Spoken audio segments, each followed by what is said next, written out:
Hello welcome to GRTV. CM Revanth Reddy Zaheerabad పర్యటన సందర్భంగా రైతులతో పాటు బీఆర్ఎస్ నేతలను పోలీసులు ముందస్తు అరెస్టులు చేయడంపై మాజీ మంత్రి హరీష్ రావు మండిపడ్డారు. ఈ మేరకు ఆయన సోషల్ మీడియా ప్లాట్ఫామ్ ఎక్స్ వేదికగా ట్వీట్ చేశారు.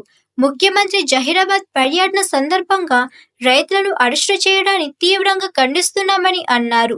సీఎం పర్యటన ఉన్న ప్రతిసారి ఇలా ముందస్తు అరెస్టులు, నిర్బంధాలు ఎందుకని ప్రశ్నించారు.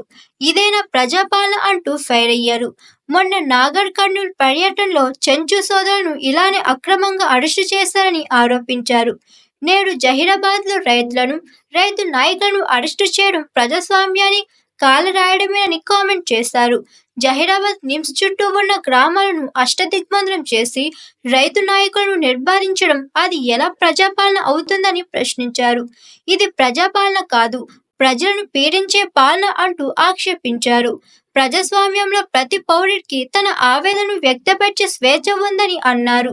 ఆ హక్కును హరించడం దుర్మార్గమని, నిర్బంధాలు, కంచెలు, ఆంక్షలు, అరెస్టు లేకుండా సీఎం రేవంత్ రెడ్డి పర్యటన జరిగే పరిస్థితులు లేవని తెలిపారు. అక్రమంగా అరెస్టు చేసిన రైతులను, రైతు నాయకులను వెంటనే విడుదల చేయాలంటూ హరీష్ రావు డీజీపీతో పాటు రాష్ట్ర ప్రభుత్వాన్ని డిమాండ్ చేశారు. Hi, this is Swathi. Like చేయండి, షేర్ చేయండి, కమెంట్ చేయండి అండ్ సబ్స్క్రైబ్ చేయండి GRTV. Hi, this is Monica. Please like, share and subscribe GRTV.